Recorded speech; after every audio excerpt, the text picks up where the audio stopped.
Hey everyone, TruthSurge here.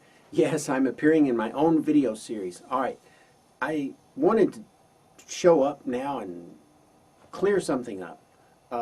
It seems like some people have assumed that this Homer Mark stuff was my original idea and my original research, and it's not. It comes from a book by Dennis R. MacDonald called The Homeric Epics in the Gospel of Mark. It's a brilliant book. If you haven't read it, you've got to read it if you're interested in Christian origins. MacDonald is a PhD in New Testament studies. He teaches at a university, yada, yada, yada. He's really a smart guy, and he's written another article or book on the Acts of Andrew along these same lines, and he's got two more books coming out soon.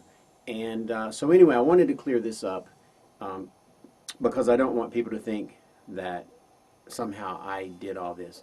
I'm just presenting it in my own words and in my own way. So, I'm only going to present one parallel in this video, but it's a doozy. So, without further hesitation, roll it, Johnny! What's your name? What's in a name? A rose by any other name would smell as sweet, according to some old, crusty English guy. I forget his name. Oh, it doesn't matter. Before we're done with this parallel, we'll find out just how important a name can be. In the Odyssey, a wise woman named Eurycleia washes Odysseus's feet. Eurycleia, who thought she was being kind to a stranger, suddenly recognizes her master from a scar on his leg.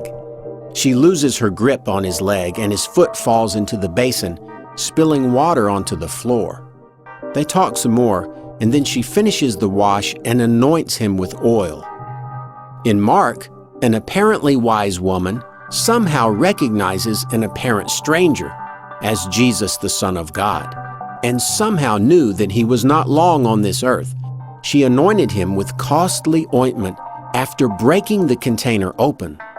The disciples complain about the wasted ointment, but Jesus commends the woman's act and claims that because of it, she would gain worldwide fame wherever the gospel was preached. If Mark was remembering the Eurycleia scene when he penned his own anointing scene, it provides an elegant and simple explanation for two oddities that we find in Mark's scene.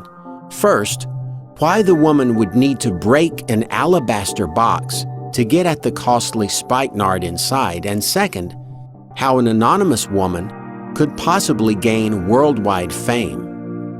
The breaking of the alabaster box is parallel to the spilling of the water onto the floor in Homer's scene. In both cases, there is a recognition of who the hero really is, followed by a spilling of a substance, though not explicitly depicted in Mark's version. And both scenes include an anointing of the hero. Incidentally, both Matthew and Luke delete the part about the woman breaking the alabaster box. Now, this may seem like a rather weak parallel as it stands, but there are two stunning clues that Mark indeed copied this scene to create his own anointing scene, and these two clues will defy the claim of mere coincidence. Clue number one. In the Odyssey, just after Eurycleia anoints Odysseus, they discuss the treachery of the suitors and the servants who sided with the suitors. When heaven has delivered the suitors into your hand, I will give you a list of the women in the house who have been ill-behaved and of those who are guiltless. Here is the chronology of Homer's scene. A woman washing the hero. A recognition by the woman of the hero's true identity. The spilling of water onto the floor. An anointing of the hero with oil. And an immediate transition to a view of the suitors and the unfaithful servants. In Mark, just after Jesus is anointed by the woman, Mark also immediately and abruptly transitions to a treacherous view of his antagonists, the chief priests, and the unfaithful servant, Judas. Verily I say unto you, wheresoever this gospel shall be preached throughout the whole world, This also that she hath done shall be spoken of for a memorial of her. And Judas Iscariot, one of the 12, went unto the chief priests to betray him unto them. The scene change in Mark is abrupt and unnatural, but it matches the chronology from Homer's scene perfectly. Judas, who had served Jesus faithfully up to that point, was now siding with the suitors. The chief priests. Now, let's do a side-by-side and compare Mark and Homer with the scene transition added in. There is a woman and a hero. A recognition of the hero's true identity. The spilling of a substance onto the floor. An anointing of the hero. And the abrupt scene change to the hero's enemies and the unfaithful servant or servants.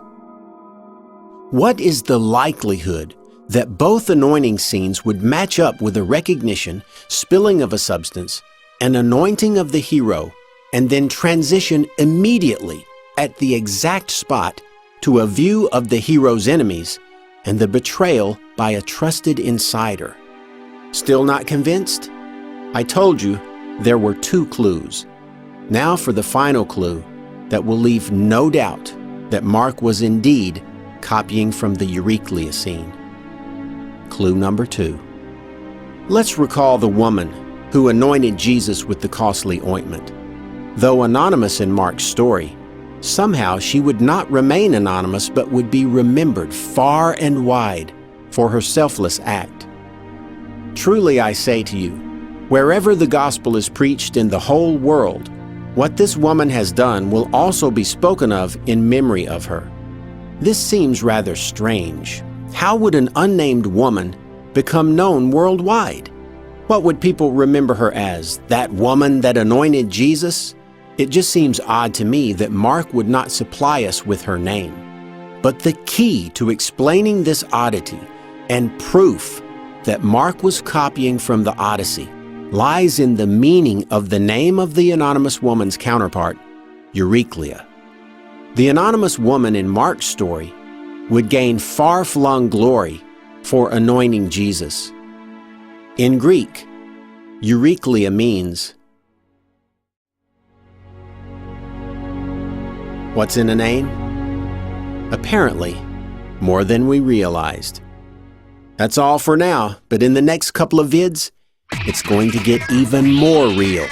I'll examine even more amazing parallels and explain more oddities of Mark in the process. Velivastanu, that's Telugu for I'll be back.